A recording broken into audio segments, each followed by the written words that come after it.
It can happen to you. It can happen to you tomorrow. So to think that, I'm a good nurse, this would never happen to me, don't fool yourself, because I see it all the time. And even, when I have events with physicians, they're like, this has never happened to me before. And I just tell them, every single physician says that, because you think you're safe. And just by some happenstance, the stars can align, all the holes in the Swiss cheese will align, and it will be your name on it. Hello, and welcome to the Art of Emergency Nursing podcast. This is where we share stories for inspiration, entertainment, and encouragement, because we all know emergency nurses have the best stories. Now here's your host, Kevin McFarland. Hey everybody, Kevin McFarland here from the Art of Emergency Nursing, and thank you, as always, for downloading this episode and listening to the podcast. Now, if you haven't done so already, please leave a rating and review in your podcast player of choice. That is what helps nurses like you find a podcast like this. Now, unless you've been living under a rock, you have no doubt heard about the RoDonda Vaught trial. RoDonda Vaught is a nurse who made a critical med error, and it actually cost the patient their life. Now, if that's not enough of a tragedy, she then was charged with homicide of said patient. Now, this, of course, has the attention of nurses all over the country. But what I haven't heard is the opinion of ER nurses about this particular case. So I decided to get together a group of my amazing smart friends, because one of the things that I have the advantage of is having amazing, smart, brilliant friends. So I got a group of nurses, emergency nurses, to get together and talk a little bit about this case and what it means to us as emergency nurses. You are absolutely going to love this episode, and this episode is going to give you a lot to think about. Now, I want to offer my usual disclaimer that I do for the podcast, and say that the opinions and views that are shared by my guests and myself are our opinions only. They do not represent our organizations, our employers, our teams, our friends, our family. They're only our opinions and should be taken as such. But you are absolutely going to love this episode. So sit back, relax, listen, and think. We're going to kick off this discussion with my friend Todd Haynes from Tennessee.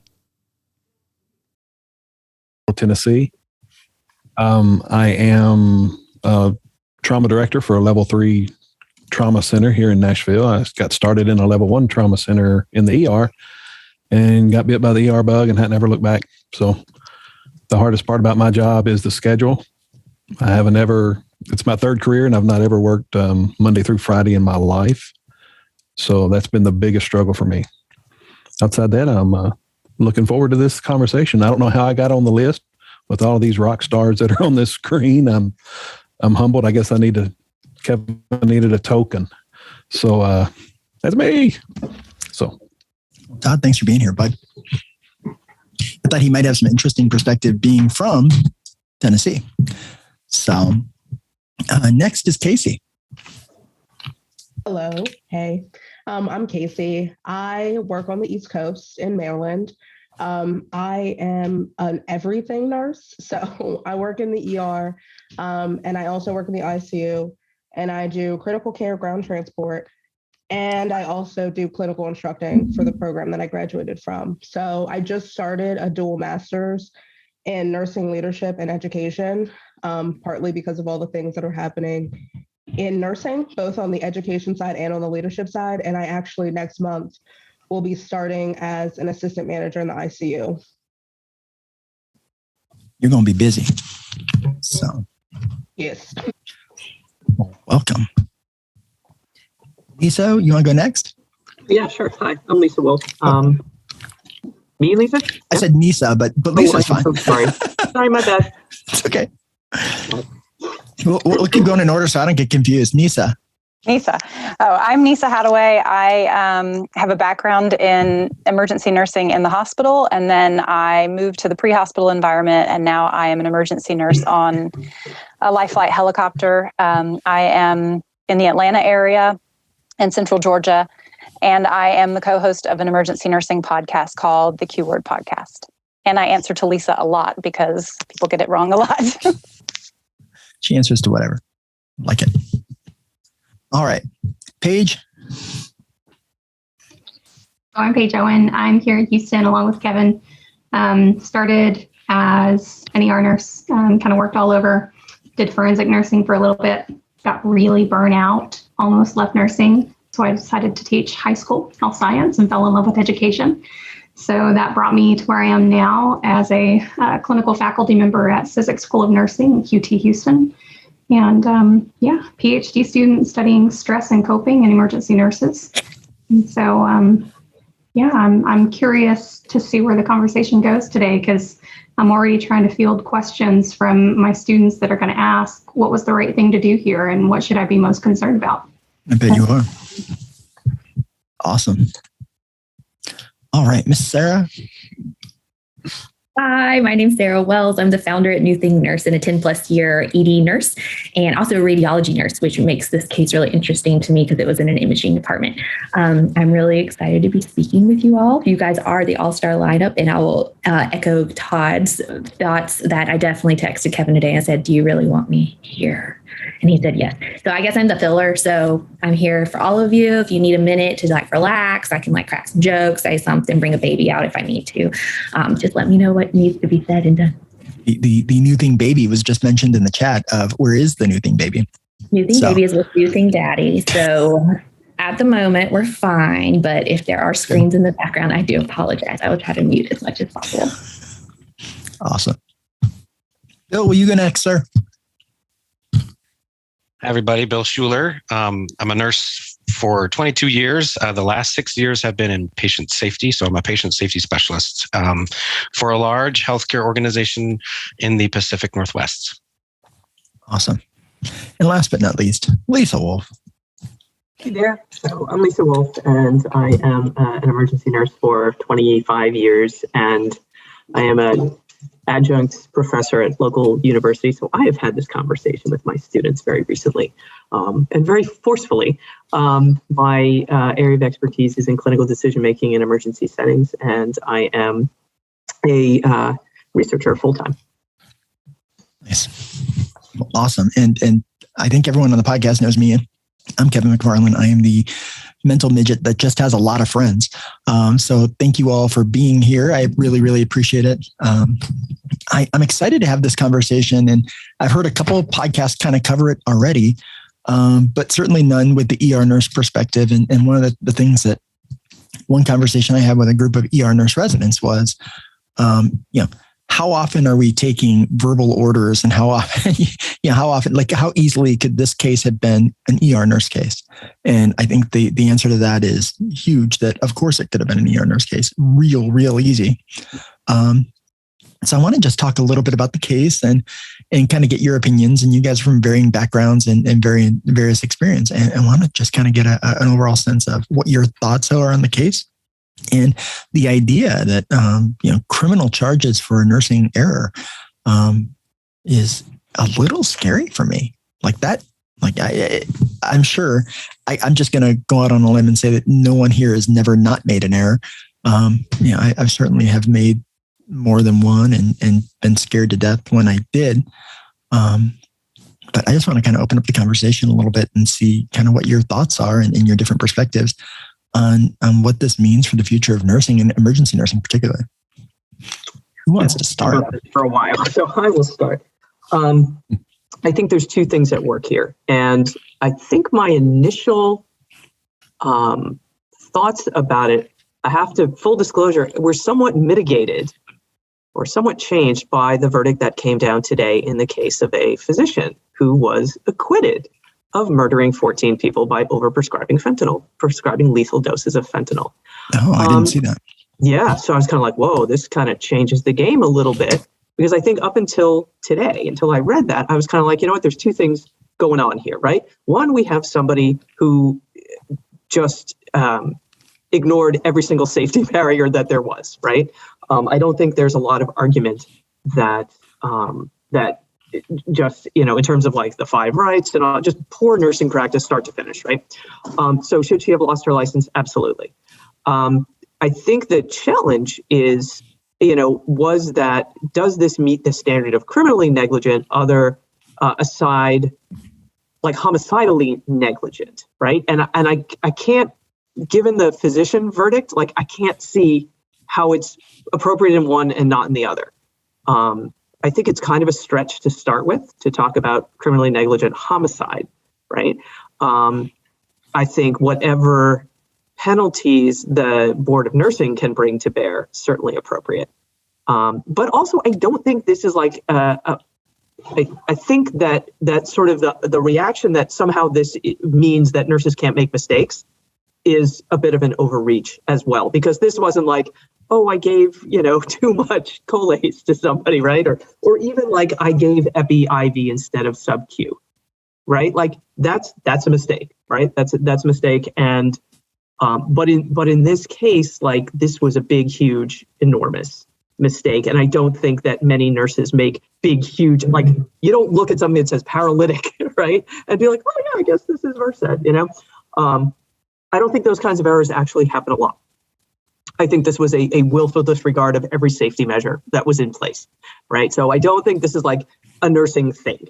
I do think it's going to put in the atmosphere of like, of the tension between this is an unsafe environment, so you can't blame us for anything, versus like this is an unsafe environment, so we have to own our practice more than ever.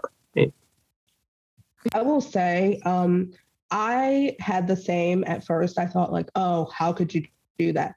I actually posted on LinkedIn, this is Casey, by the way, that this is not actually the first time this has happened. It's not the second time. It's not the third time. It's not the fourth time. So, and it's not the first paralytic. So the Institute for Safe Medicine Practices, the ISMP, they put out an article, I think it's from the 7th, about really like breaking down all the things that happened in this case. But they also cited their own other research that they had pulled that said that nurses have given paralytics to people by mistake before, and patients have died. And their suggestions, like my own, are succinylcholine is very, very clearly, that's a paralytic. Vecuronium, yes, it's a different concentration, but if you don't know your medication concentrations, you might not know that.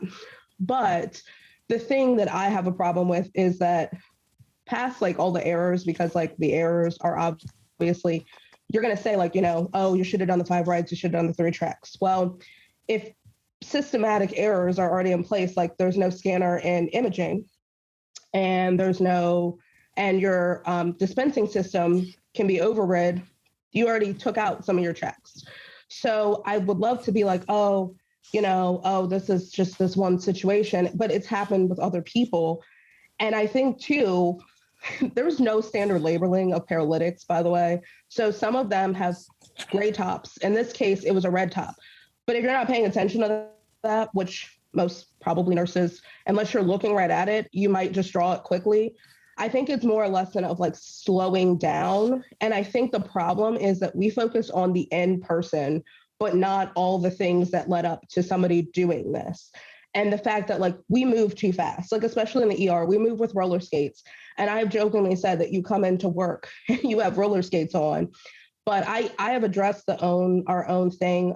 In the ED that I worked at, there was actually in our RSI kit, there was esmolol in it instead of etomidate. Somebody had pulled the wrong med override and pulled esmolol, which is not close to etomidate when you override pull things. And they pulled that med, didn't notice it, sat it in the RSI kit, and other people had checked after this had happened. And nobody had opened up the kit to see that it was esmolol until I was showing one of our orientees. I was like, oh, this is RSI kit. And when you check it, some people just look at everything, open it, and look to make sure that they're the right medication. And when we opened it, I noticed that the vial was dark, and I'm like, oh, that's not how that looks. And it was esmolol instead of etomidate. And people who had more years as ER nurses had checked days since it was override pulled and added into the RSI kit, and nobody even noticed that it was the wrong med. So I think to myself, well, we override pull meds, and I think too, we will be like, oh, well, nobody would do that. How many times have you pulled a med out and you go back to the room and you realize that you were supposed to pull 3 tabs and not 2, or the med that was in there wasn't the right med. So while I think that we can say like, oh, you know, you didn't do this, you didn't do this, anything that we do that's a deviation of like true standard of care can lead to somebody dying, whether it's like you didn't pull the right amount. And I think too, the part of it from the medication that they like talked about, the ISMP, is that there was, it's happened before. So obviously it's very easy for people to pull the wrong medication and give the wrong medication. But also that she completely like said everything honestly. And the bigger problem that I have is she said she fessed up to it immediately. And the Board of Nursing initially did not take nothing with her license at all until it was found out that it was covered up and not reported. And we still are like beating her up and beating up our own profession when nothing happened to the hospital. Nothing, the Tennessee like Board of like investigations completely said they didn't investigate any part of anything else other than her, because she was honest about it, because she believed in just culture. And I think too, she got convicted because she was like, they're not going to criminally, like, I didn't go set out to kill somebody. So yeah, so she would have lost her license. I would have been fine with that. But at the same time, I've had new grads make mistakes that almost killed somebody. And saying like, oh, people don't make mistakes. People make mistakes that lead to people dying all the time, because at Hopkins, we talk about Josie King all the time. So people make mistakes that lead to death, but us saying like, oh, that never happens, like you have to be crazy and stupid for that to happen, doesn't help us not make mistakes in the future. I'm going to agree with you, and I'm also going to disagree in this way. So I am a nursing professor, and when I teach my students, right, so I became a nurse in the day where there weren't bar scanners, and you took medicine literally out of a drawer, right? So you want to talk about potential for error. And so when I was in nursing school, there was no guarantee, there was no illusion that there was these safety things that were going to keep you from making a mistake. It was very clear that you were the only person, you are the firewall between your patient and death, right? And so it is incumbent on you ethically, legally, and professionally to look at every single thing. Now, do people do that all the time? They do not. But you can't, in a way, like the failure of that particular nurse is separate and apart from the failure of that system, right? Those two things can be absolutely true at the same time. You can have a system that is broken completely, but the way that we teach nurses now is take it out of the Pixit, use the bar scanner, do the whole thing, right? And so those students start to think that like, oh, well, I can't possibly make a mistake because something will stop me. Right? But the thing is, the only thing that stops those mistakes from happening is us, right? It is an individual responsibility. And so you can say like, well, of course, Vanderbilt is guilty of a terribly broken system that puts patients at risk every single day. Agreed, completely. They should be run out of town on a rail for that. But we can't ignore this fact that this particular nurse and other nurses who have made the same mistake, there's no excuse for not reading the label on a drug you're about to give to a patient. You are ultimately responsible for what you put into a patient.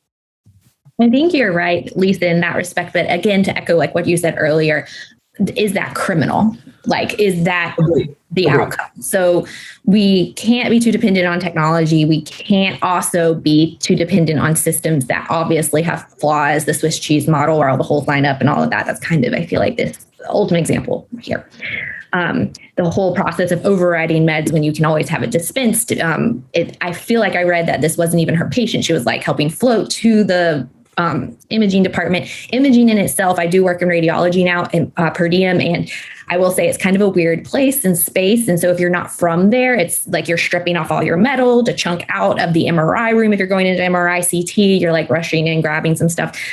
And if it's not your Pyxis and you're not familiar with those things, I feel like that even more sets you up for possible errors and stuff. But the question then becomes, why was this particular incident a criminal case and not? And what are those ramifications and what is the precedent set moving forward? And that's my greatest concern. And those are the questions I've been posed to me most commonly over social media and in person also, is what does this mean? Does this mean I need more liability insurance? Does this mean like, is nursing a safe space for me? Is nursing a nurse job worth taking on if I could go to jail? These are what a lot of people are asking. And a lot of people are saying, no, it's not.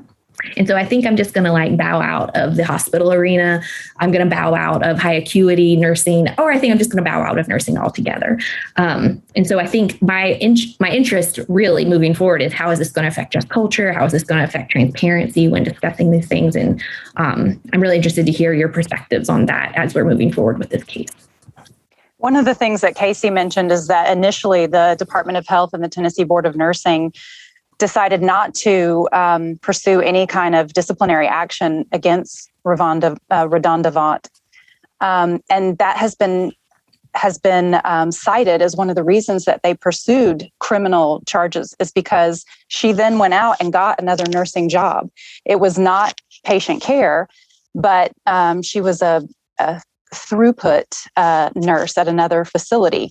And so this district attorney says that the reason why that they were pursuing criminal charges is because they didn't want her harming another patient, and that supposedly the Board of Nursing didn't do what they needed to do, and so they wanted her to not be able to harm another patient. And this was their my best guess is that, and it's not really a guess, it's been proven that this district attorney was attempting to make a name for himself, and that this became politicized and this is sort of a confluence of all these things. It's the institution mistakes that Lisa talked about. It's this nurse's many multiple grievous mistakes. And then this district attorney who was looking to make a name for himself. And all of these things came together in this horrible, circumstance. And I think, as Lisa said, what's concerning is the lessons that many nurses are taking away from it. And Sarah's, like you mentioned, what does this mean for me in nursing? Does this mean that just culture doesn't exist? Am I not free to make mistakes? Am I not free to report mistakes? For instance, I've heard nurses say, I'm never overriding a medication ever again, ever. I don't care what that means for me or for my patient. And I've heard other nurses say, specifically emergency nurses, well, then that means patients will die. You have a patient come in actively seizing, or you have a patient coming in anaphylaxis, or you have a patient who needs an emergent airway. And we've got to wait for pharmacy to clear the meds and get physician to get the order. That's not the world that we live in. That's not going to work. I think there's a third option where you can have a profile for an emergent RSI. You could have a profile for an anaphylactic reaction. You could have a profile for a seizure where only those meds are profiled in a Pyxis or an Omnicell. I think, as Lisa said, it's time for us to look at those kinds of things and take responsibility for our profession and our own safety. Again, though, then when you have that, you still have to look at the med and the patient and do those diligent things. I read somewhere that it was 18 errors total, and they're listed, all 18 of them. So if you are a conscientious nurse of any kind, you're still going to make mistakes because you're human, but 18? That's a lot of errors. Holy smokes. I still have people, I have them check. I mean, mostly because I work per diem. Right? I'm like, check this for me. Did I mix this up correctly? Right? I'm like so afraid of making a mistake. I feel like it's so easy. And the thing that I think for me, is that it's so easy. First off, if somebody makes a mistake, right? The other person that they had mentioned, they worked in Florida. And in Florida, they had action. Their license was, had a warning on it. They were retrained, and the hospital completely supported them, and they went out. That person was probably not going to make another mistake. But this idea of saying, people make mistakes. Like, I worked with someone who put a whole bag of fentanyl, a new grad, who thought that it was not a continuous drip, that it ended. So when it beeped, she was like, it's done. And I was like, oh, I'll get another bag. She's like, what do you mean? I'm like, it's continuous. And it was double concentrated. She was not aware. But she thought she knew how to hang it and everything, right? So she completely had no clue, but bypassed everything. So I feel like it's really easy to say, like, oh, that's 18. I mean, she missed the 3 checks, the 5 rights, everything. But I pushed for her to be educated and not fired, because what does that teach you? At the end of the day, so you're out, you make mistakes, and yes, mistakes do kill people. You might not even know that a mistake that you made killed somebody later on, or they went to a nursing home and they died. You may not even know. But I think that the thing is getting past it, saying okay, yes, we should be checking in the 5 rights and 3 checks, the 10 rights. But I then struggle with, I don't think that every single nurse does the 10 rights and the 3 checks for every single medication that they pull. And you can say like, you do it, you do it, you do it. But it's like, I would be lying if I said I did them for every single thing. I will check them when I pull them out and everything. But I also do, because the same thing of like nurses from, I mean, I work with ER nurses who med errors all the time because they didn't scan barcodes, because they were from the old school system, and like recognizing that scanners and other things, yes, we can't be reliable, but computers are there to help us not make errors. When you don't have one though, you make errors. But it's moving past that and making it so that people don't want to not do this profession at all, and that they continue to do reports, because just culture is how we, I'm sure people probably mention the fact that there's not a scanner in the procedural areas, and probably mention that the overriding is a bad idea. But the thing is, for just culture to work, you actually have to like care and make changes, and that didn't seem to happen. And I also think like, if somebody gets fired, that's not doing anything. You're not teaching the person. And yes, that is on the responsibility and on our profession. Yes, we have our license and we do everything. But at the same time, there's so many other factors at play in this that like, I feel like being like, well, she made 18 errors. Yes, and it exists in the world. And I'm not saying like that she didn't kill the patient, but we don't even actually really know that, because they didn't do any like autopsy report either. So, and really, if you calculate out, like I was looking at the indictment because I was like, oh, I want to calculate it out and see how much she gave, because is that even an RSI dose? And it's like, yeah, it's under that. So like, it's, we do all these things, but why is an RSI med even in a Pyxis? Because we have RSI kits. So why isn't that in the top of the code card? So there's other things that can come out of this and changes that can be made. But I feel like focusing on like, I feel like the narrative of this should be like, okay, this happened. What do we do to actually like make it so med errors don't happen and support nurses? Because she also was a nurse of 2 years. And why are you in that role to begin with? I think it's less than that in the indictment. It said a year in the indictment, but why are you in that role and why are you orienting somebody? Like, because there's no staffing. Yeah, that happens every day. So this is why this kind of thing happens, right? Is because we put people with not enough experience. Like if you're talking about like, oh, she didn't even, I work with people who don't even know the med.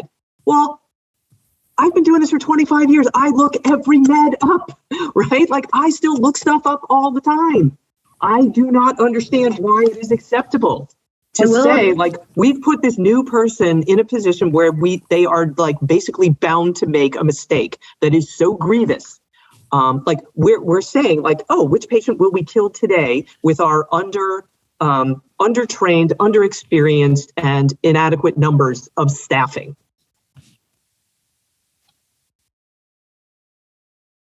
Well, I came from the Vanderbilt system. That's where I cut my teeth in nursing.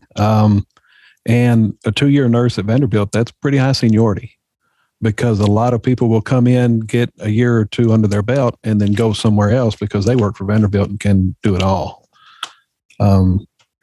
But I came at this from a different perspective, because I don't know if you guys know, but my first career was law enforcement. And then plus me having experience with Vanderbilt, I dug into it a little bit more. And within a month, they had already settled out of court with the family. They knew, and had they knew this was hush clause on it, bad, which I thought was very. And then it was about 10 months later before the grandson tipped off the state and federal health officials. And when CMS came in to Vanderbilt, they told them. There's so many things that CMS did to them, and it basically ended up, it was a slap on the wrist. They had to, they threatened to suspend their Medicare payments if they did not prove that they had taken steps to prevent a similar error. And they quickly responded with a plan of correction that appeased the federal agency, but nobody's seen it. Nobody has seen it. It's not been published. Nothing has happened. And I know from that system, when they went to that system in 2017, which is when all this happened, everybody was having to override everything. We used to override in the ER, but even up on the floors, because the pharmacy and the Pyxis system wasn't talking. It wasn't talking for not just a day or 2. It was a systematic months. And then back on the district attorney part of it, you're absolutely spot on that. He's prosecuted some cases in Nashville and brought some back and communicated some of the sentences from some of the people that were on death row a couple years ago to where the state court, the state Supreme Court didn't necessarily sanction him, but they kind of bitch slapped him and told him, you better not ever do something like that again. And then all this, it got delayed a little bit because of COVID, but they were arguing over who was going to have her hearing first. Was it going to be the nursing board was going to hear it first? Was the state going to hear it first? What was going to happen? And the nursing board said, no, we're going to take care of this right now. And they did. They took her license and suspended her, and I forget everything else they did. But I still, for the life of me, I've been a nurse since 2010 and was in law enforcement several years before that. When we talk about all the factors, we all talk about there's so many factors involved in this that makes it just, it's not even a comedy of errors anymore. To me, it's more of a comedy of distractions. How much more could they have put on RoDonda Vaught to fulfill her role as the help all nurse, whatever that is? And I just picture me back in the ER, is the free float charge, just going everywhere. Oh, you need that med given? Okay, well, let me just double check it. Exactly. Wrong med. And that was the position. And on top of having a orientee, and I think back to my second year in nursing, and they were training me for charge nurse at that time. And I'm like, who the hell am I to be ready for charge nurse? Oh, well, here, have a preceptor too, or a preceptee too. So it's like, something's going to give. You can only take so much distraction before you royally screw up.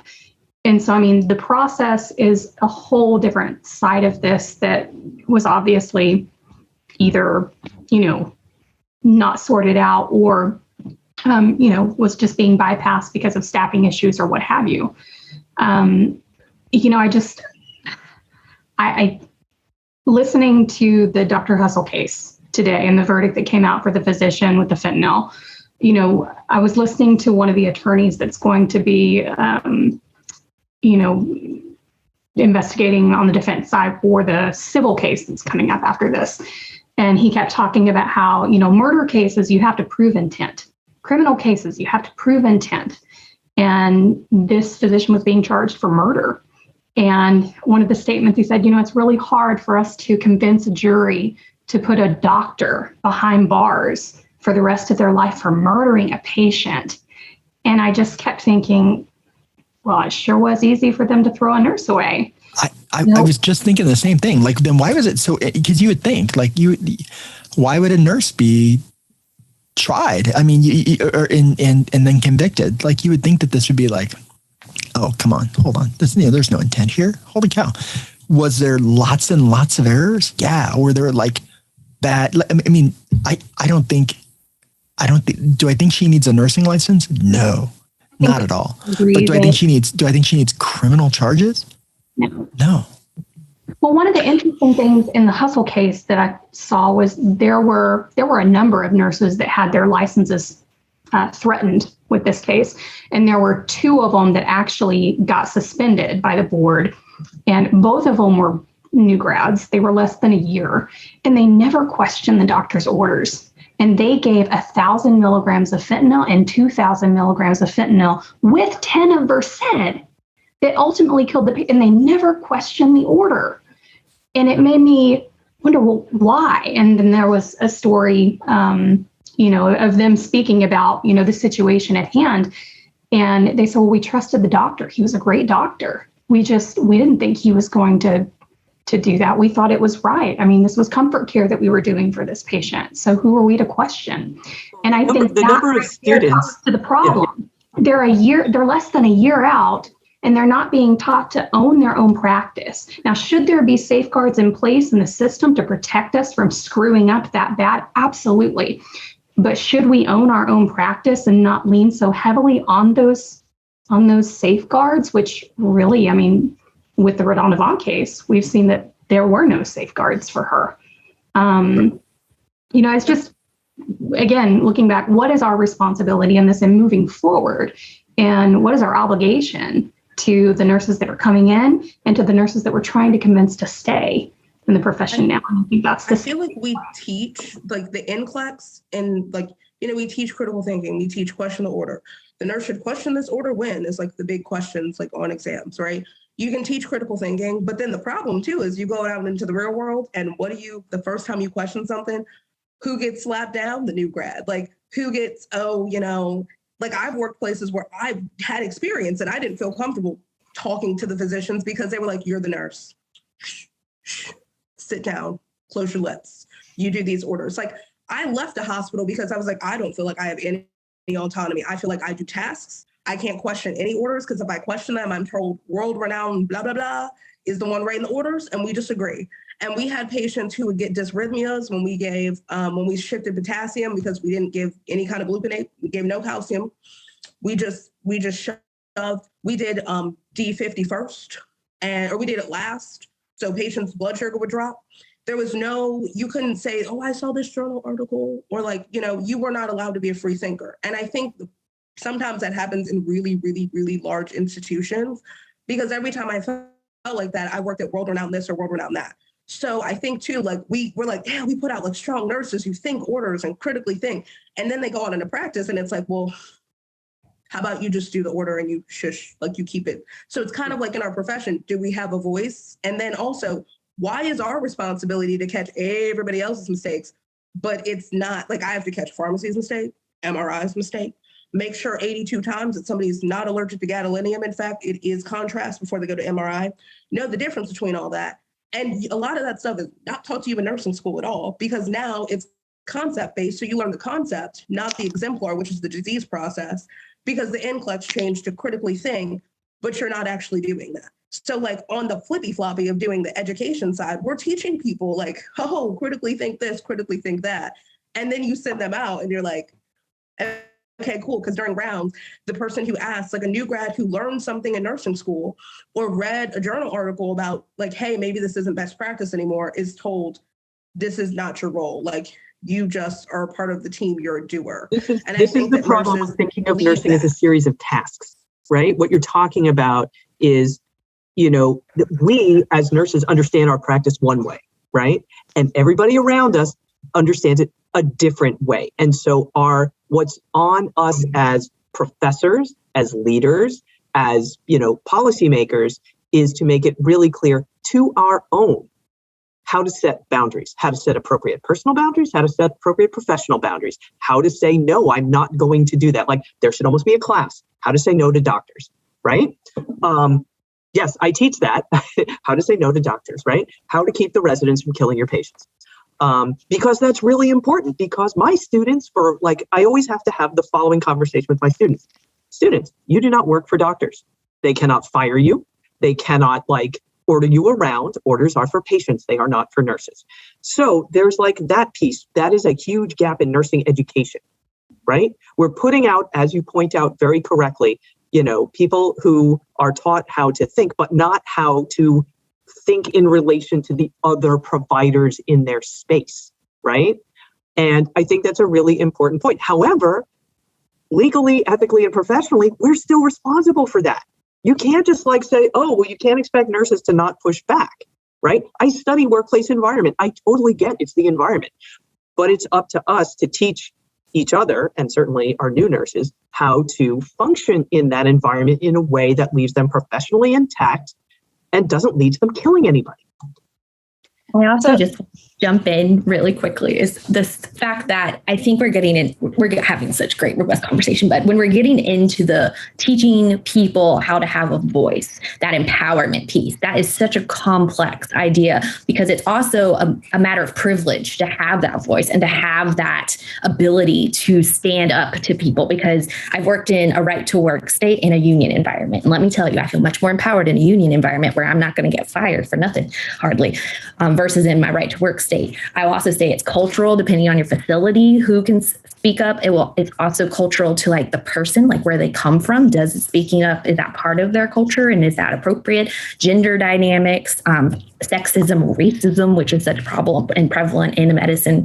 So I feel like this whole idea of empowering people and teaching them to say no it's so important and should be integrated into education, but also training. But also we're talking about like a cultural shift throughout medicine so that everyone can be on the same playing field to be able to speak up. And what I really feel that the RoDonda Vaught case in my mind is the perfect example of a woman in healthcare being blamed and being the scapegoat for the rich system that created the opportunity for this to happen. And she unfortunately is the ultimate victim of this, besides the patient, but she's the victim of this situation because she's ultimately going to be, unable to return to the bedside, which might have been her career. And I agree, all of this can be true at the same time, but it's just the complexity of it is so hard, and it's so hard to tease out all these different pieces. But I did want to mention that because I have this feeling where nurses are said, you were the strong voice and the backbone of healthcare, but then we're told to sit back, be quiet, and do the task at the same time. And so how can we have one, but also the other and still expect to not be blamed for all of this? Anyways. Absolutely. Hey, Bill, I wanted to kind of punt to you with your risk management hat. You have probably a different perspective than the rest of us here, in that you probably investigate stuff like this all the time. Now, yep. So I'm curious your thoughts on both the system and the nurse, and what are your thoughts on how you would approach this if this was in your facility? Yeah, thanks for that. First thing I go in is try to go in with the attitude of assuming positive intent. So knowing that all of us come to work not intending to make an error that harms somebody or kills somebody. So knowing that going in, I think helps set a tone. And it's very rare that we intentionally harm patients. And that's a whole nother issue that can be criminal and it should be applied appropriately. So, but I'm thinking of this from the trial as I could. It's you can't debate, there's no debate that she didn't own up to her what happened. It's very clear if you listen to her board of nursing thing when she talks with the investigator. What I did here is maybe her opportunity could have been to have a lawyer with her at both of those, which could have maybe changed things and made it not so severe. But that's a whole separate topic. I just think of the case. Okay, she's well rested. She has an orientee with her. She's asked to go give this med to somebody she doesn't know. She, of course, we heard of the override part and typing in VE and selecting the first thing she has, so she pulls it out. She has to reconstitute it, which is it sounds like she had both. She's given Versed before, but she's had limited experience with vecuronium. Her orientee doesn't know what they don't know. They've never given vecuronium or Versed, so they can't help them perform an independent double check. So, there's a safety barrier right there that, could have worked, things like that. So, you had systems, safety things that, okay, we talk about the Swiss cheese model, right? So each safety barrier ideally is a slice of cheddar cheese. You don't want holes in it, but there are inherent flaws built into them. So, they went to a new EMR, had issues speaking to the AccuDose. You also have to have pharmacy in between there that approves the medicine so that it can flow into the AccuDose and flow into the MAR, and she even said, I should have called pharmacy saying, where is it? It was at least 10 minutes after the order, it's still not there.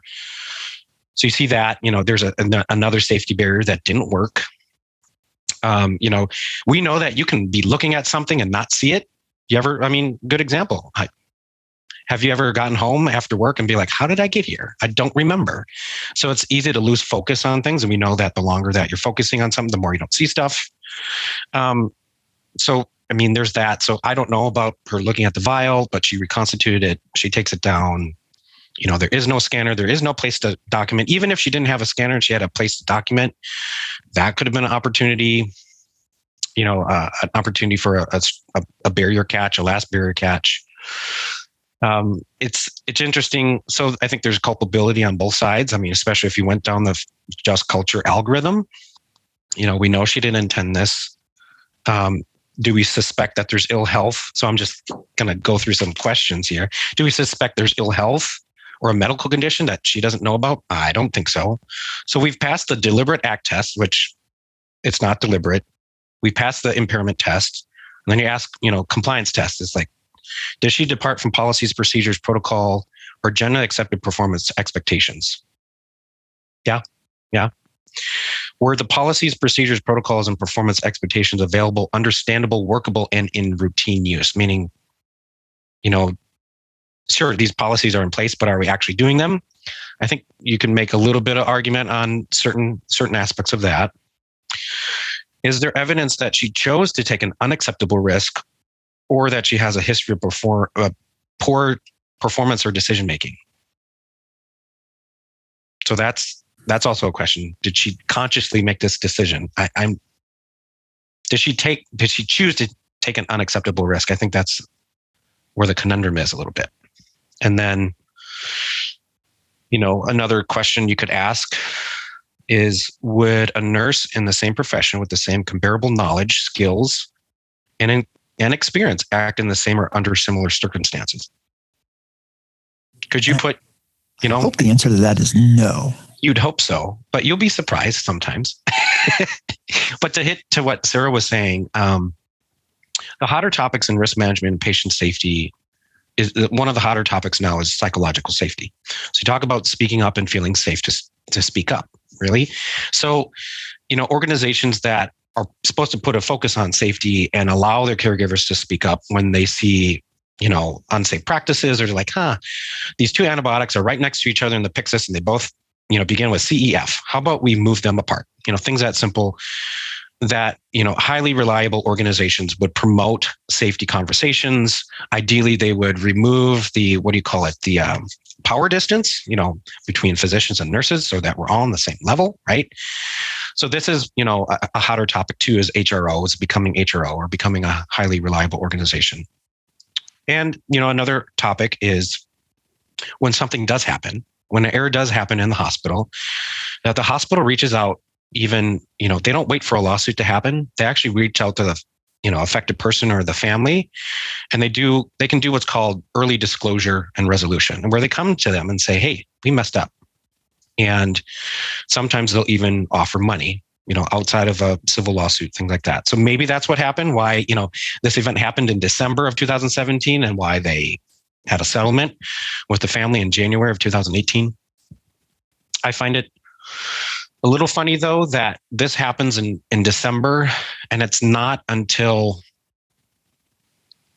November of 2018, where I took a look at their plan of correction from CMS, that they put all these things in place, and they even say, like, you can't even come back from vacation until you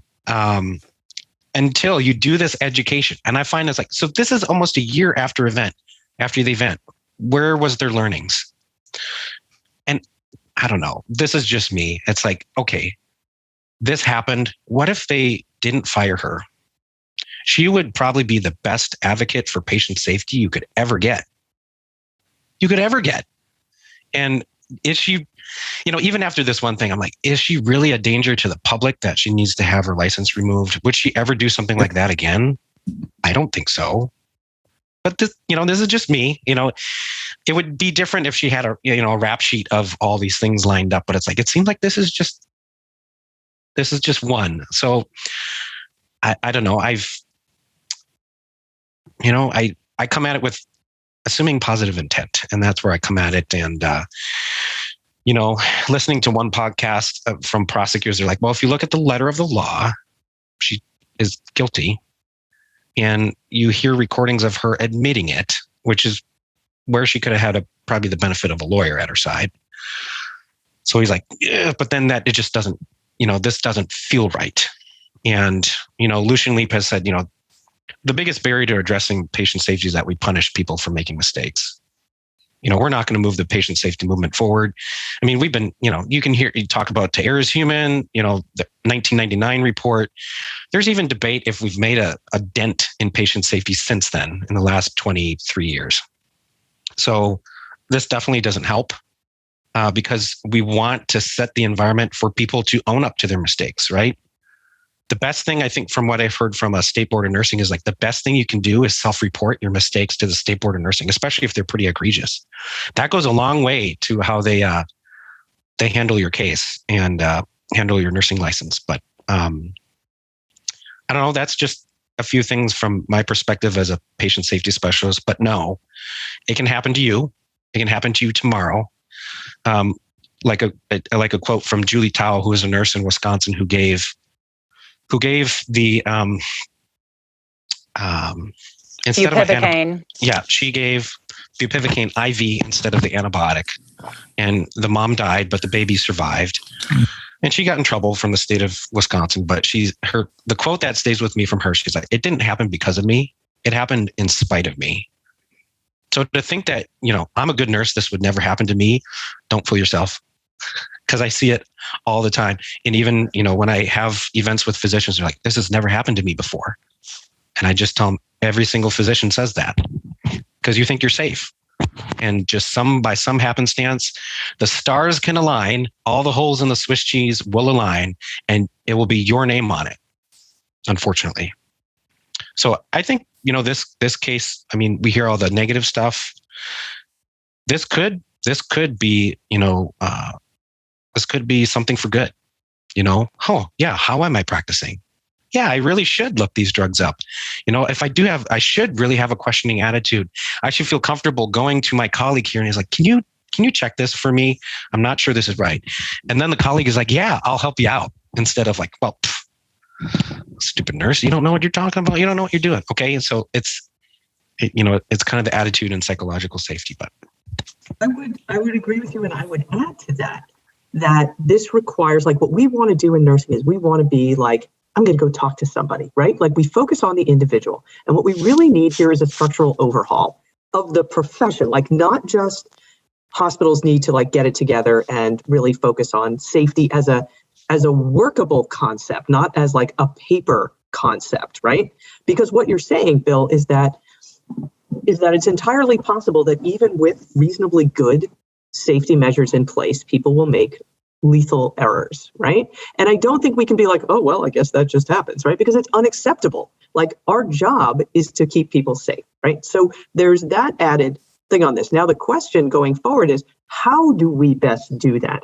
And does it start, I would argue, in nursing school, where I would also argue that we don't need to terrify students, but certainly it has to be made clear to them what the stakes are, right? Like, this is shit gets real, right? In an ER, and your life, the life of other people is literally in your hands, right? If you give the wrong thing.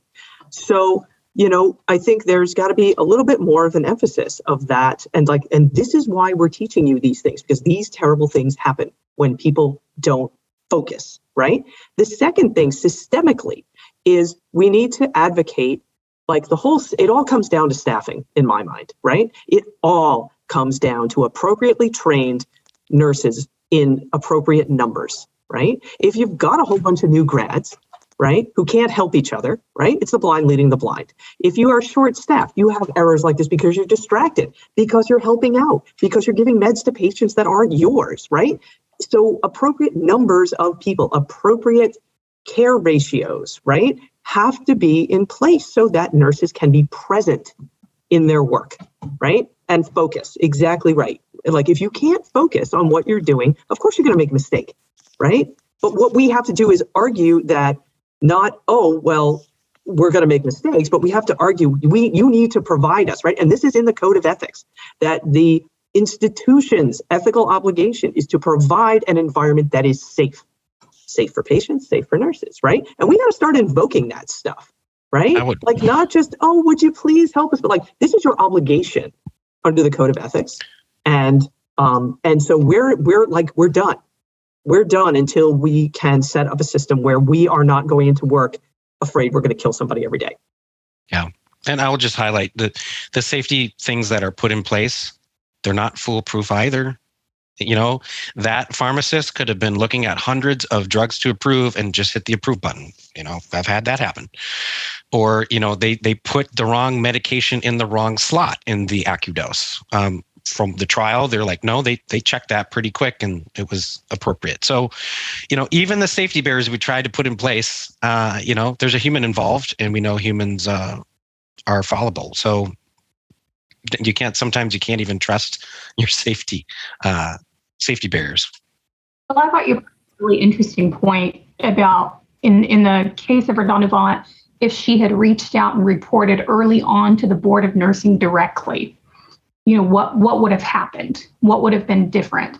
And I think it kind of triggers how do we hold people accountable for their actions and their obligations, particularly as nurses, without there being a punitive perception, right? And so we're constantly balancing, accountable, punitive.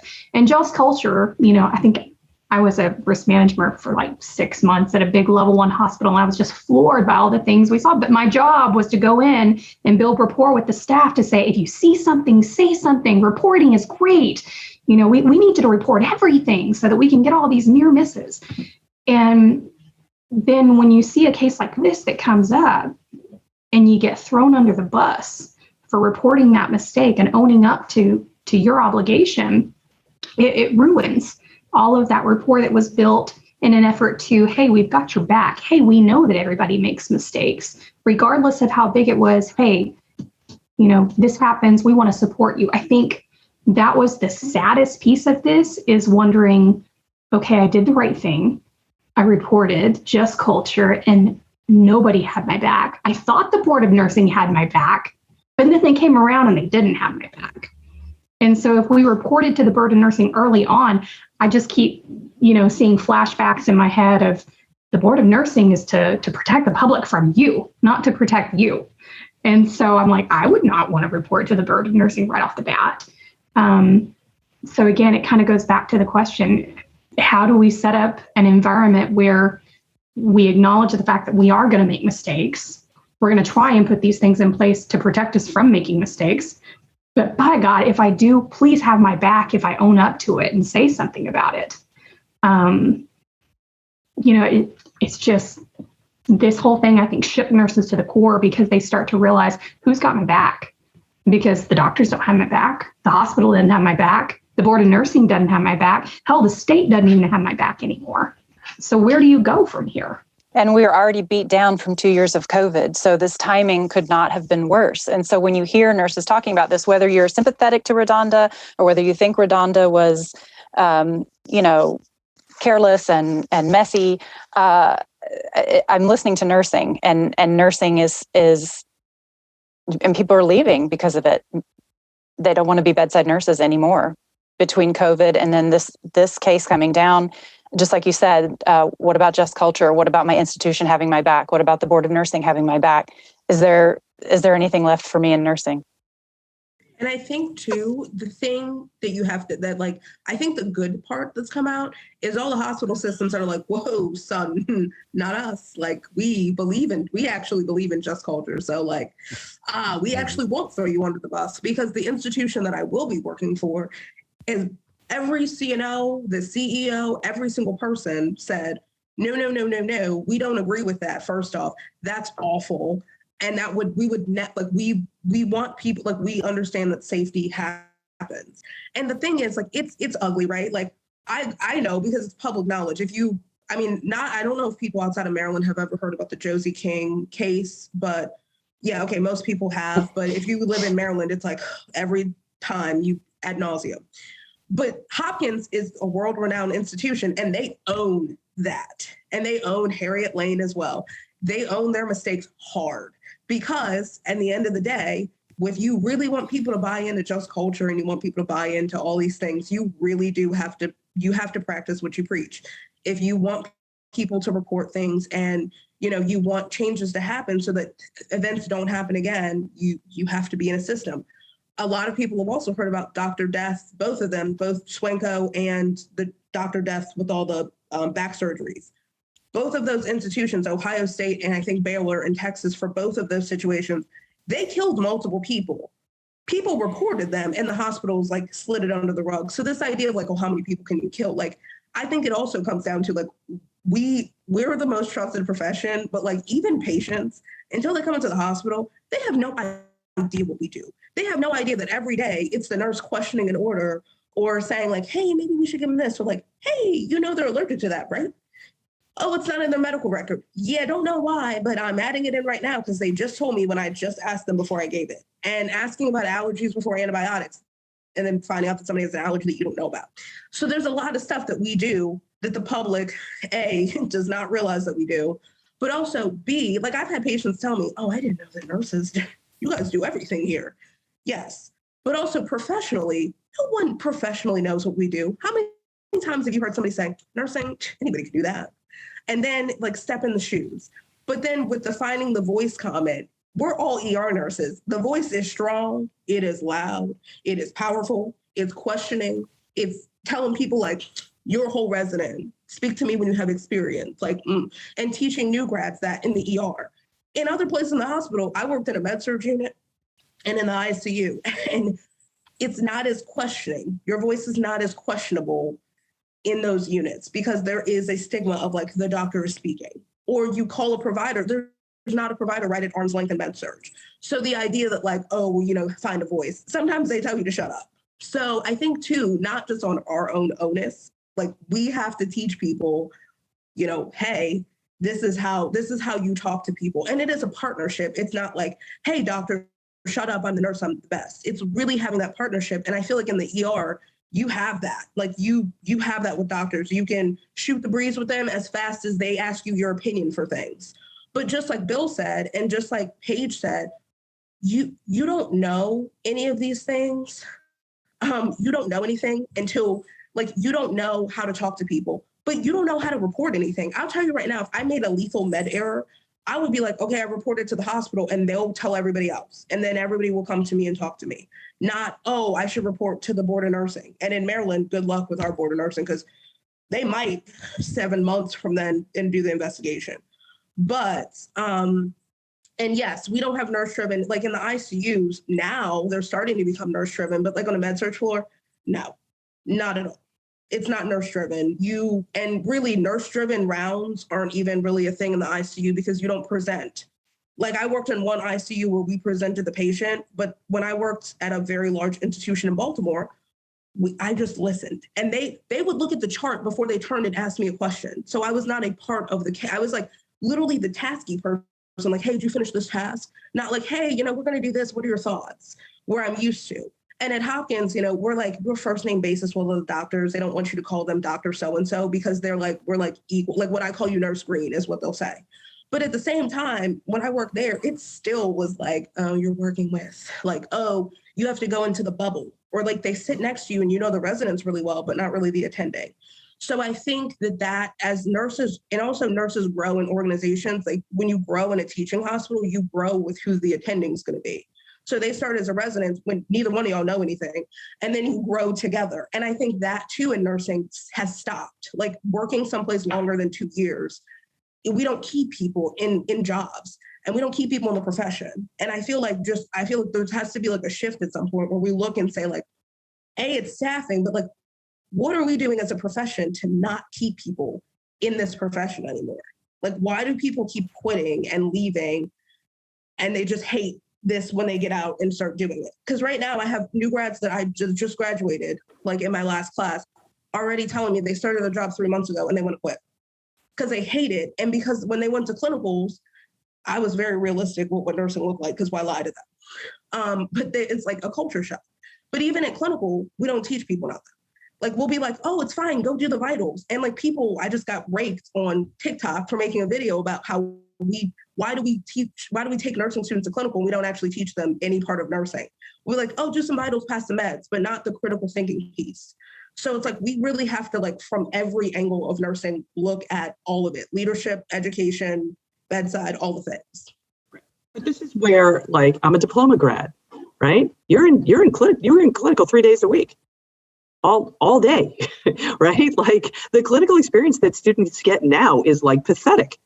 I mean, and I mean that in a way, like how are you supposed to teach anybody anything when they're there for like 6 hours and 3 of it is discussion and, you know, all of this nonsense. Like, it's like they don't understand what the job is, right? And we as faculty have to teach them what the job is. So here are my thoughts on that. 1, all faculty need to practice. No more of this like, oh, I'm going into education so I don't have to, practice clinically anymore.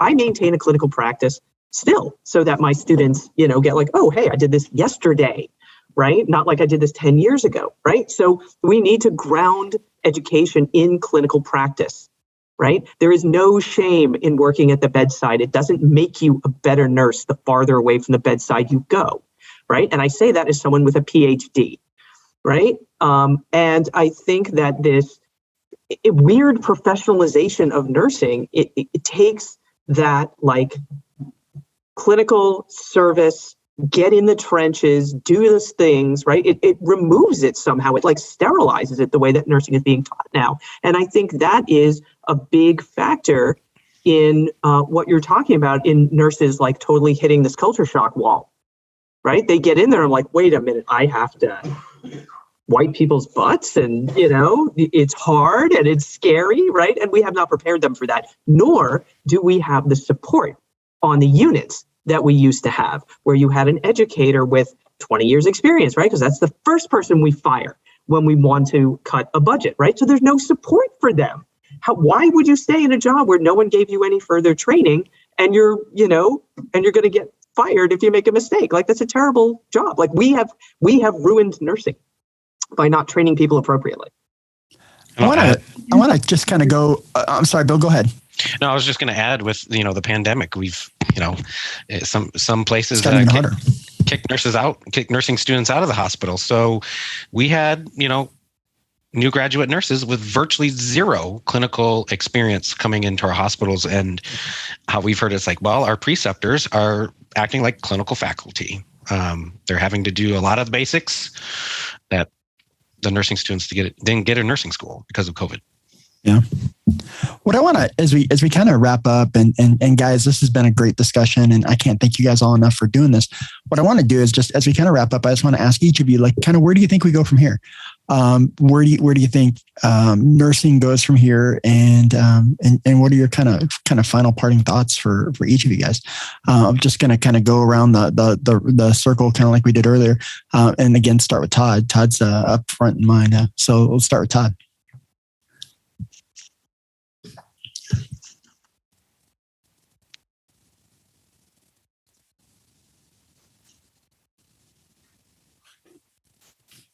Well, I think where we go from here is educating administration and educating the leaders in what we do need. I work for a large corporation, and I've said this for a long time, especially in the ER.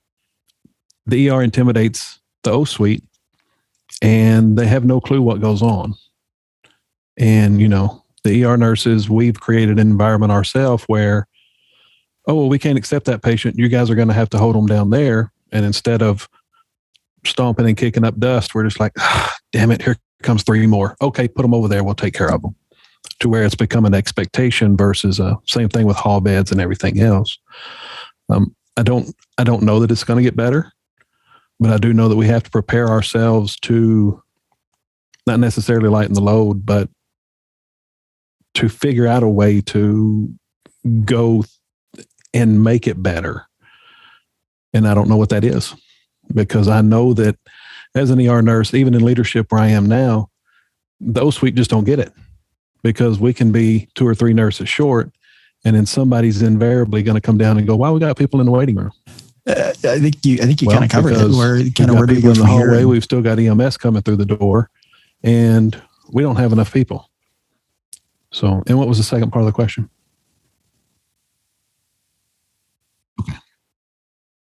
Yeah, as far as this case, I think that it was I think big business, as far as Vanderbilt, they were wrong. They knew they were wrong. They knew there were some big problems. CMS and everybody found big problems. The State Department came in, found big problems. And they threw the young lady under the bus. What are your kind of parting thoughts? Where do we go from here? Now, was she wrong? Yeah, she was wrong. I think it but was she criminally wrong? I don't think so. That was already ignited, but actually for change, I think that we actually have to make change though, and not just talk about it. Like, we're going to do this and we're going to do that, actually doing it. And I think to Todd's point, like, the O suite doesn't get it. let's start. Nurses are going to start. I think that nurses are going to start becoming more of a force, and having nurses who really care about patients, but also care about each other, getting into those roles and moving up. So people promoting up from manager and moving, like good people moving into those positions, and more people who are staff nurses not seeing a versus situation, but like moving into those roles and making people see it, making the C-suite people, if you have a problem, come down and hang out with us for a little bit. Because we had a CNO do that, and then they stopped asking you about throughput every 4 hours. So on the other side of the house in the ICU, people are afraid of the ICU just like the ED. They're both the biggest moneymakers of the hospital, and you can't tell me otherwise. And it's always, how can we fit more people here? Oh, you guys have this room. We can overflow and send an ER nurse down to the med-surg floor and bring the equipment down there. I've done that before. So it's saying no, absolutely not. No, great, no. And being a solidified voice and really like actually doing stuff and having a voice and speaking up and actually like not just asking for change, but demanding it and educating everyone on what we do as nurses. Like, come and take a view of what we do and then tell me that you could do my job, because you can't. Like, we're the most trusted profession for a reason. And I think it's time that we use that and show people, not just the patients, but other disciplines as well. Like, we're collaborative care and we have a voice. Great. Nyssa, what are your kind of parting thoughts, and where do you think we go from here? And what does this case mean to nursing? Did you say Nyssa or Lisa? I'm sorry. Nyssa. I'm sorry. Nyssa. I would say personally, in my nursing practice, I will redouble my vigilance in my safety measures. The other case that Bill quoted of the L&D nurse that infused the epidural medication peripherally, inadvertently mixed up the antibiotic and the epidural medicine and killed the mom. She had been asked by the institution to work a double and agreed to do it and was rewarded for doing it. It was an institutional thing that they would reward the nurse who picked up the most overtime shifts with a vacation or something. That's a red flag. And that needs to be considered when you pick up additional hours, agree to stay late, pick up extra patients. That's something I will personally consider when when I'm feeling tired or thinking I might need, a little extra cash, whatever. That's a time when additional mistakes, errors get made. It's in the literature. So those are things I will do on a personal level. I think as a profession, this is an opportunity for us that we hopefully will take, because so many people have left nursing because of COVID and are considering leaving the bedside additionally because of this case. Nurses are in demand. We have seen what's happened with our pay because of COVID. And as has been stated by both Todd and Casey, we have the opportunity to make some changes with our working environment. And so when we see opportunities where we can make things safer with staff ratio, with orientation time periods, with the way that the Omnicell or Pyxis or Cubex or whatever it is that you use is configured, with saying this is an unsafe patient assignment. We have the opportunity for people to listen to us now because we are more in demand, and because this case has set a precedent in a way that we can potentially use to our advantage. If we can, as has been mentioned, and I really like this, and I'm championing this, is Lisa, how did you say it? Taking ownership of our profession. This is our chance. We need to take something that was ugly and a travesty and make something good out of it. Agreed. Paige, what are your kind of final parting thoughts? I'll touch on Nyssa. I mean, that was so well spoken. I think that, there are so many things that we need to start putting our foot down as a nursing profession, and, pulling that 5 shifts in a row, knowing by the 5th shift you're dead and you're not even thinking because you're too busy being on autopilot. Those are all things that we need to start self-advocating for. As an educator, the biggest thing that I get concerned about is when we start hyping up the voice of nursing we need to keep in mind that everybody here has enough experience under our belt, and we've all screwed up royally, that we have a sense of healthy fear that goes along with that voice. And that's something that our newer nurses don't have yet. So I think without making it seem doom and gloom, it's just, we need to be pragmatic about this. What does that voice look like? How do we train nurses to use their voice and gain that experience to give them credibility behind that voice? So I think that starts with nursing school. There's so many things that we need to incorporate into nursing education before they get out on the floor. And there's some massive changes that are undergoing right now, but it can't start with education right now because we've got it on both ends. So what Todd said happening, in administration, being able to articulate what it is that we do and why it is that we shouldn't do this. And its direct impact on patient safety, and nursing retention and career longevity. On top of that, we're kind of needing to fire on all angles. But those of us that are still in nursing and find meaning and value and purpose in it still, I really think it's going to be up to us to be able to articulate that in a right way to help people understand that, listen, you're driving people away. And we just had a huge $100,000 person drop in young nurses. And a study that just came out, we're seeing drops in nursing school enrollment now. That speaks to, concerns about the future of our profession. So using our voice, tempering it with experience, healthy fear, pragmatism, and helping people find that purpose that maybe some feel that they've lost in nursing. Thank you. Lisa Wolfe, you're next. Dr. Lisa Wolfe. My apologies. I think there's a number of areas that need to be hit simultaneously, right? So I agree with Paige that it can't only be in nursing education, but I think what becomes crystal clear to me is in the same way that when you ask a student, like, what would you do about this? And they'd be like, I would advocate for my patient. You're like, okay, so what does that actually mean?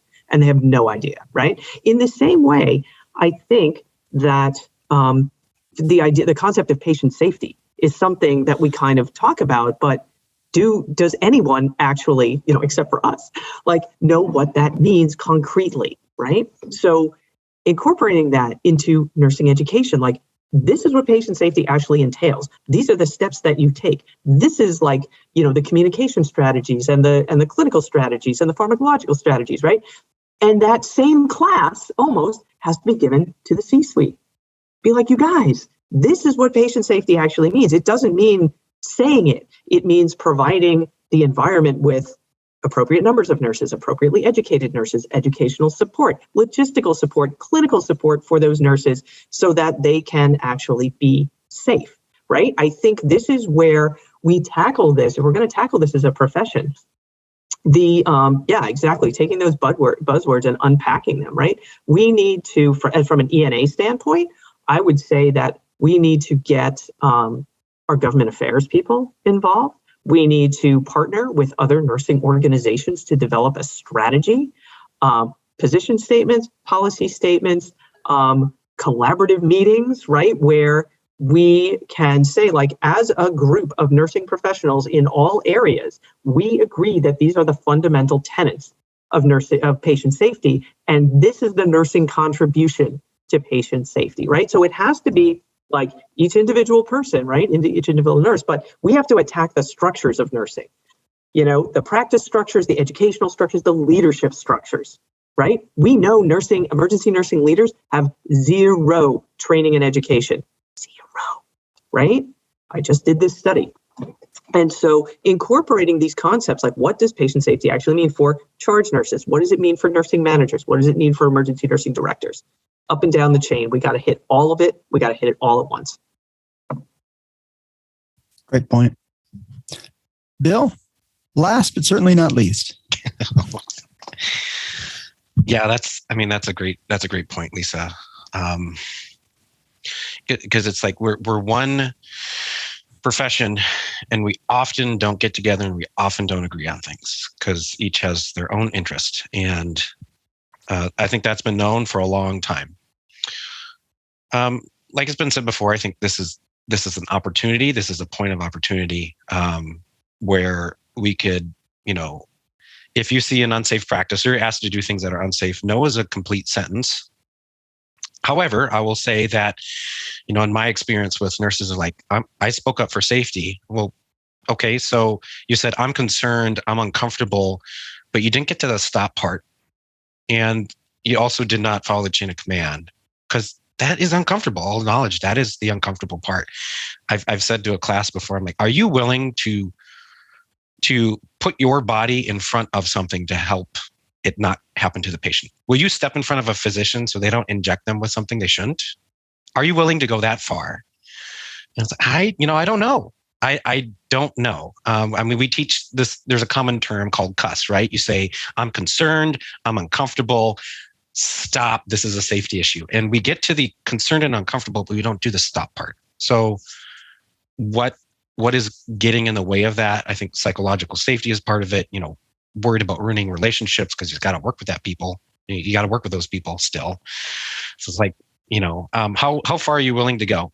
And I think, these are going to happen. Again, you're probably going to hear of, events where we harm people or even unknowingly kill them. And it's to really, how do you approach these? And like I said, assume positive intent. And I'm going to reflect what Sidney Dekker says, and his last name is spelled Dekker. I recommend you picking up his book, The Field Guide to Understanding Human Error. That's, if you want a down and dirty of understanding patient safety, get the Field Guide to Understanding Human Error. And what he says is, we know the outcome, right? We know you killed somebody, or we know that you harmed them. So there's opportunity for bias, severity bias, outcome bias. What you don't know is what happened. So he's like, envision it like a tunnel, right? A lot of things are happening in that tunnel that we cannot see. We can only see the outcome. So if you truly want to know, like, why decisions were made, what was the environment that the caregiver was working in, why did they turn left when they should have turned right, and things like that, you have to go through the tunnel with them. And that takes some humbleness, and that takes some patience. And that's where you're really going to find the gold and fix the systems that, we operate in. Granted, we still have our own responsibility. And, maybe from this case, it's like, I'm going to make sure I look at my own personal safety practices. Because, at the end of the day, the system can help you, but it doesn't make the decisions. You make the decisions. So it takes both. Absolutely. I put the link to that book, The Field Guide to Understanding Human Error, in the chat. And go look him up on YouTube. He's a fascinating guy. I'll take a look at the YouTube videos, and I appreciate you suggesting that. I had to channel my inner Sarah Wells since she was left, and add that to the chat. Guys, I can't thank you enough for getting on here and having this conversation. I think that we talked about a lot. We covered a lot of ground on this, and what really is going to be the thing to wait and see is what happens on May 12th when she's sentenced, and see what happens to RoDonda Vaught. And one of the things that, just to remind everybody, that all these things that we were talking about ultimately affected a patient, ultimately affected then that nurse, and then subsequently the whole system. But ultimately there was a patient whose life was lost in this, which is really unfortunate. So it's certainly a something to think about. And I think there's going to be a lot more discussions about this, and we may have to reconvene after the sentencing and see where that lands us and what happens there for the sentencing. And gosh, man, I know there's protests planned all over. There's a protest in Tennessee that a friend is involved in and helping get folks rallied up for. And it's going to be interesting to see how this all kind of shakes out and what this does to nursing as a profession in the future, and where do we go from here? And man, we had a lot of thoughts here that I think are at least good discussion points. So I can't thank you guys enough for doing this with me. So thanks for putting this together. This has been a lot of fun, and all of you guys are so brilliant. I really appreciate you guys coming and adding your 2 cents.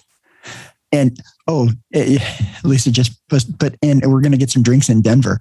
And I don't know who all's going to Denver, but I know I'll be there. You know, Todd will be there. You know, Lisa will be there. Bill's going to be there. I got to work on Paige. Casey, I don't know if Casey's going to be there. She's going to be a new director. She may not be there. And Nyssa, I don't know if you're coming, but you should be. So, but well, that's too bad. So, but guys, thank you so much. I really appreciate you guys doing this with me, and I'm going to try to get this out. I'll probably try to get this out probably for next week. And you know, there's not much editing that needs to happen here. So one thing that I will add to this is the usual disclaimer I do is that, you know, we are representing ourselves only and not the organizations we either work for or represent in whatever way. So we'd like to add that little disclaimer when folks are you know, prominent in their positions and you know, and this is going to be I think this will be a hot topic. So I appreciate you guys doing this with me.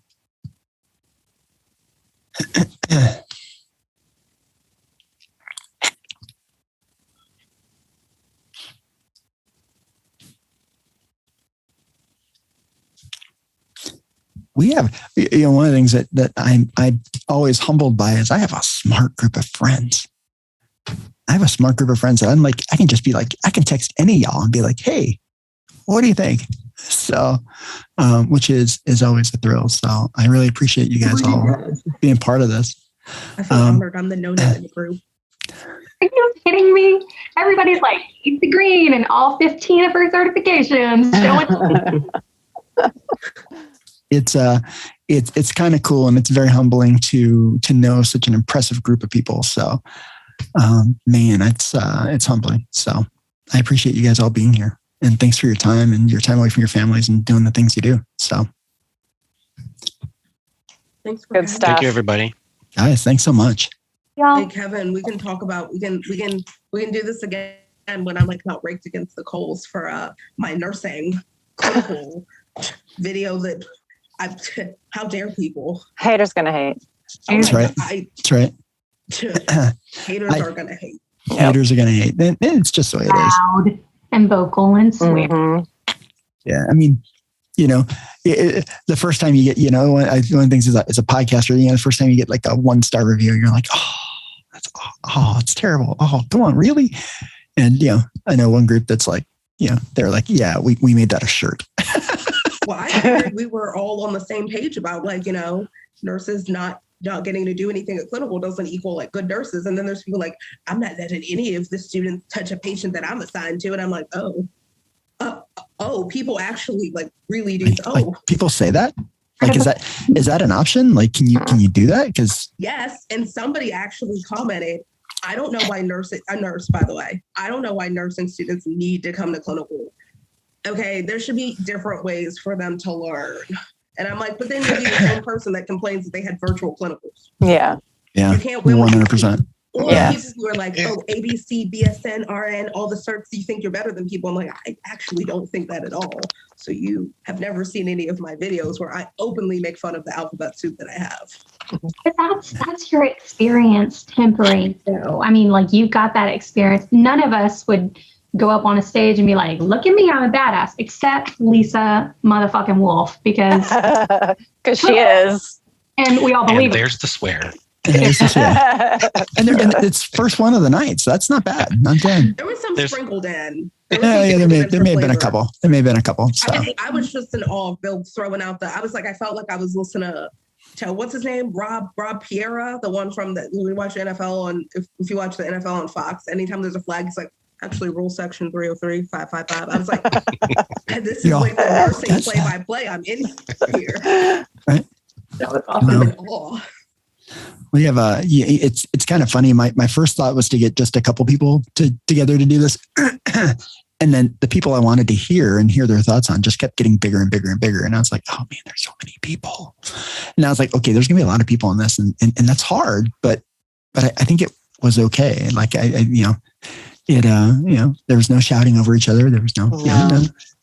But I think everybody kind of brought such we all kind of shared the same,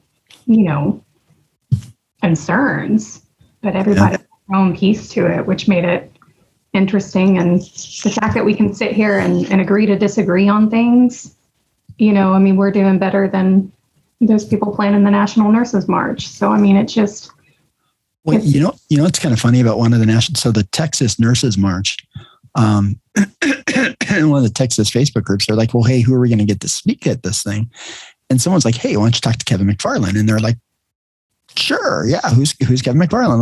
Let's talk to Kevin McFarland. So they reached out to me and like, hey, what do you think? And I'm like, let's see who else you get. Like, I might be interested, but let me see, who else are you planning to speak? Cause it can't be just me. I'm not smart enough, but you need actual people who actually represent nurses, not just some dude that gets on a podcast and talks some smack and tells stories.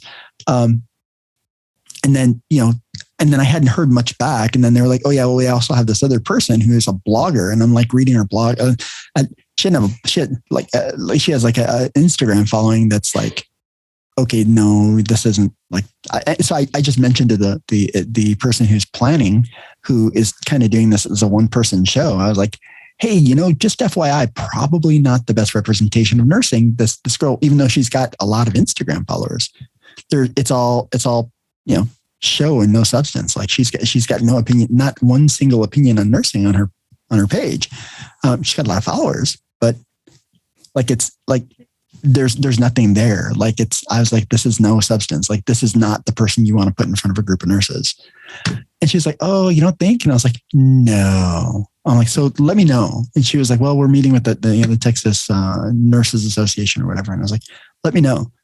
Hadn't heard anything. And then someone's like, oh yeah, your name came up that you were going to be one of the speakers. And I'm like, we got to have a conversation with them, because I don't think that's going to be happening. So, but that's kind of where we need to put our foot down too and be like, listen, those who are speaking for us have to be people in touch. I would not go out and say, well, yeah, ER nurses do this, but I haven't been at the bedside in over a year.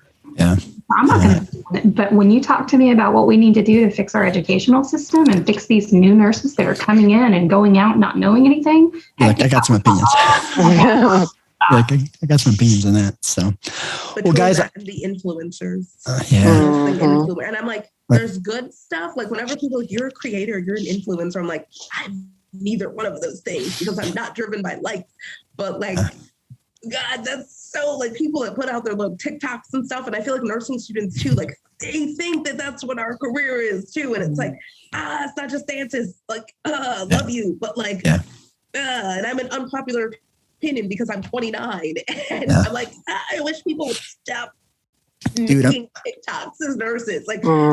Yeah, it was cool when we had no patients at all, but now people are making them at work, and we're super busy, and it kind of undermines the everything is awful at this current time when people are doing line dances when we're dying in the ER. Yeah. Dude, I'm 50. I'm too old to be an influencer. I missed that. I missed that prime. The window. Prime window. Yeah. The window. So, guys, I gotta go. I gotta get out of here. But thank you guys so much. I can't thank you guys enough for doing this with me. And I'm bummed I didn't get a screenshot. So I'm gonna steal a screenshot from the video that's recorded. So be looking for that. There will be a screenshot on Facebook just saying, look at this incredible group of people. So, anyways. Guys, thanks so much. I appreciate you guys all, and we'll talk all soon. I'll let you guys know as soon as this is getting ready to air. Sounds good. Thank you. Nice to meet everybody too. Nice to meet y'all. Nice to meet you. Bye, guys. Talk soon. Bye. Bye.